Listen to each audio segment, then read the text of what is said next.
Hello, boys and girls. Got another fine video for you fine folks on the internet.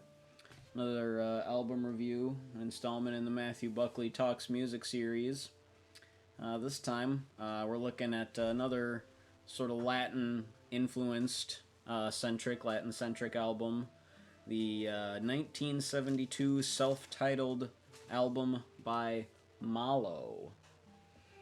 Some very cool cover art on this one, I'd say so myself. This was issued by Warner Brothers Records, as I said, in 1972. The band and the album is Malo, M-A-L-O.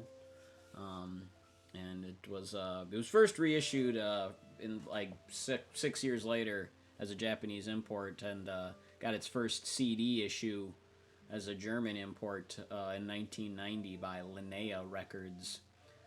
Was finally given mainstream reissue on CD by Warner Brothers in 1995. But a little background. Malo is an American band that emerged from two separate San Francisco bands, the Malibus and Naked Lunch, a very obvious influence in that name. One of the band's creative forces being guitarist Jorge Santana, who was brother of legendary Latin psychedelic rock guitarist Carlos Santana. And after being signed to Warner Brothers Records in 1971, the group recorded this self-titled debut with David Rubinson, who was known for producing the Chambers Brothers and Moby Grape in the 60s. And he would go on to produce and work with Herbie Hancock later down the road. But on to this album itself. Side 1 opens with Pana, a lively horn-laden groove. Spanish vocals lift the song up and beg you to do the same. They beg you to get up and dance along. It's serious salsa rock music. Lots of tasty Latin rhythms. In the latter half of the song, the horns take a solo spot, followed by an extended percussion spot. It's just a great, fun fiesta of a song. Feel good for sure. The next track, Just Say Goodbye, starts as a quiet, slow-moving, moody instrumental, gradually building into a raucous, psychedelic-driven guitar jam. Listening to this track, comparisons to the early Santana band are not too far off. Wordless chanting begins about halfway in. It's very trance-like, and the wah guitar just sizzles. This sounds like it's straight out of 60s San Francisco on this track. The intensity quickly fades after a few minutes, leaving only wistful keys, chimes, and much softer guitar. As the coda begins, it works much more heat back into the playing as the song fades into eternity. The next track, Cafe, begins with some very Latin percussion, ushering in more sizzling guitar and confident horns that just drip with swagger. The vocals, again in Spanish, are so impassioned, even without translation. The guitar just cooks. Jorge Santana proving that Carlos is not the only one in their family to keep your ears tuned into. Again, the song is a real fiesta, just a total 5-star smash. Whatever country you're from or whatever language you speak. End of side 1. And side 2 opens with Nena. A groovy riff and flourishes of percussion lead into a bombastic horn riff. Group vocals just really swing. It's a genuine Latin rock song. Bilingual, the band sings in both Spanish and English throughout the song, which is fun. I always enjoy that. There's some dynamite mini solo spots from the horn players and keyboards. they do a bit of back and forth between the horns and the keyboards before the guitar turns up the dial and takes a turn at its own spicy solo spot. After another chorus, the ending section it really cooks and just kills. It's great stuff.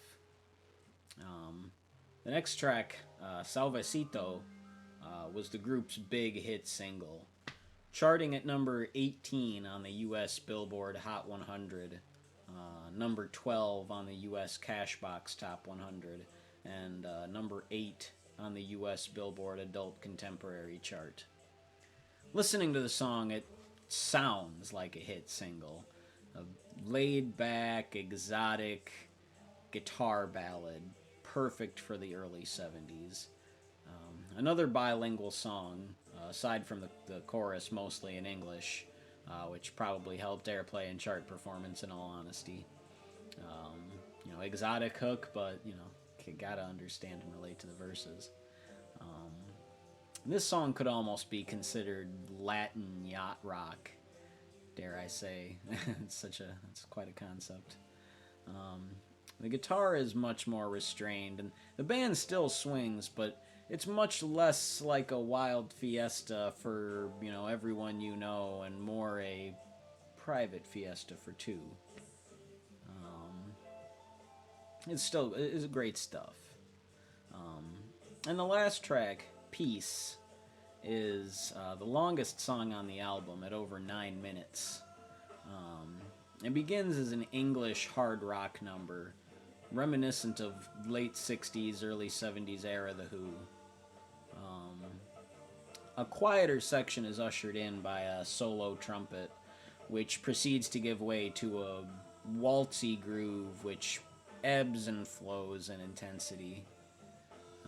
And things pull back again, leaving just guitar isolated in the emptiness. And the band gradually comes back in, and it very much sounds like some late 60s Jefferson Airplane jam as the rest of the band ramps up the vamp for the lysergic guitar solo. The horns come in wailing and take the song to 10 out of 10 heights. Just incredible stuff. The vocals come back in with swagger, and the band matches flawlessly. In the final moments, we get a very sudden and punctual end to side 2. So, final thoughts. This is a fantastic album. I really can't say enough good about it or recommend it enough. Malo would go on to make a few more albums, but shifting lineups and more desperate attempts for chart relevance would be two of many factors that kept them from ever making an album that rivals this classic debut. On this you have self-contained songwriting, ballsy musical chops, combined with exotic multilingual Latin flavors. All that makes this a truly unique listen. You get the psychedelic San Francisco 60s sound at the same time as you get Latin horns and salsa rhythms. It's fantastic. I really can't recommend it enough. Here's a good look at the gatefold on the inside. Some nice images of the whole band.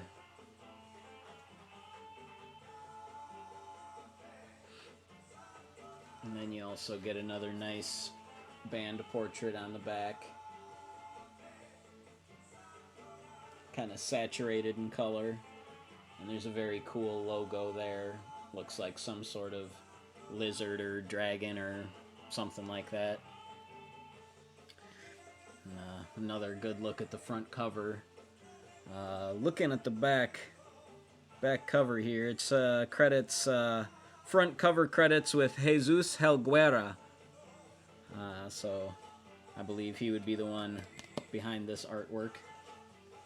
So again, it really is a fantastic album. It's got a legit smash hit single, and even though I noted the longest song, the last track, over 9 minutes. I mean, the shortest song on the whole album is still over 6 minutes. So you have some very lengthy, free-form Latin jams, full of psychedelic salsa flavor. It's really, there are not too many albums like this. I'm easily going to rate this 9 out of 10. Part of me wants to go 10 out of 10, but it's missing that extra something to push it up that next level. So the solid 9 out of 9. Again, I recommend, if you haven't heard this, pick it up. And if you have heard it, let me know in the comments what you think of Malo. If you've heard this album or any of their other albums, they do have, I believe, like 4 or 5 others. I'm not sure. I've only heard their second one aside from this.